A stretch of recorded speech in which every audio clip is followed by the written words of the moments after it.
It's the end of the day with Ray. Hello, my friends. Well, it's Friday, so it's time for that Xerox HP update. I know there's a few people that are going to think it's a tireless subject, but it's not a tireless subject. It's a subject the industry needs to pay attention to because the industry is on the verge of massive consolidation, and Xerox started that consolidation with their offer to HP. The problem is HP and their board are living in a delusional land, and they're not quite sure what to do because they're awful quiet, and quiet usually means undecisiveness. But anyway, what happened this week with Xerox HP? Well, John and his team, they decided, let's bring the stakeholders together for HP. Let's get a restaurant in Greenwich, serve them some wine.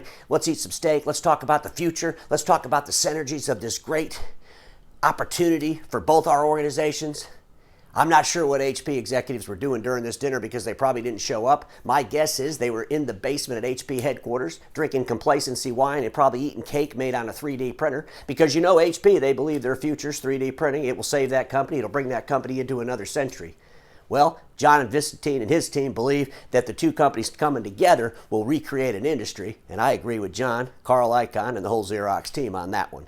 But my friends, I got to tell you something. There's still a lot of mystery, it seems, with the education component of this to the HP board. So I've decided that I would do them a favor, and I put all the videos that I've done on the subject in one place on my website.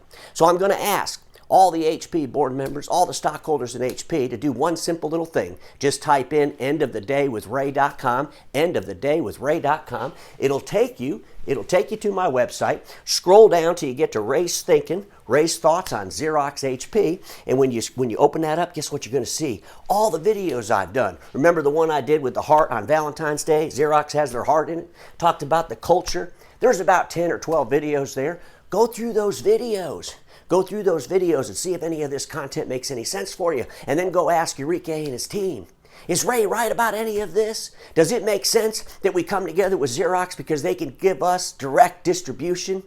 They have feet on the street. They can service and support what we sell. Does that make sense? Does it make sense that we come together with Xerox because Xerox is the largest managed print service provider in the world and they literally service millions and millions of HP printers? Does that make sense? Does it make sense that our high volume and Xerox's high volume live in the same place and they complement each other? Well, what can we do with the synergies of that? Does that make sense? Because I got to tell you something, my friends. Xerox and their leadership knows it makes sense. Here's what I believe doesn't make sense for the HP leadership team. It's real simple. The HP leadership team believes it doesn't make sense for John Vincentine and his team to run the new company. Well, I got to tell you something. They're running with it. They're going to run the new company because they're the ones that are driving the merger. You don't hear anything from the HP side. There was no boldness on the HP side. It took John Vincentine, Carl Icahn, tough decisions that had to be made. They were extremely decisive with what they did with Xerox to clean up some of the messes from the previous administration. But they did it. And now they're trying to make that company new again, great again, as we all heard that term before. But I got to tell you something. It's not coming from the HP leadership. It's coming from the Xerox leadership. So, of course, they should be in charge. So, anyway, board members, stockholders, go to theendofthedaywithray.com, scroll down, watch the videos, and then go ask Enrique and his team some tough questions. Because we all know this, my friends. Status quo is the killer of all that'll be invented. Don't get stuck in status quo and have a fantastic weekend. We'll see you all Monday.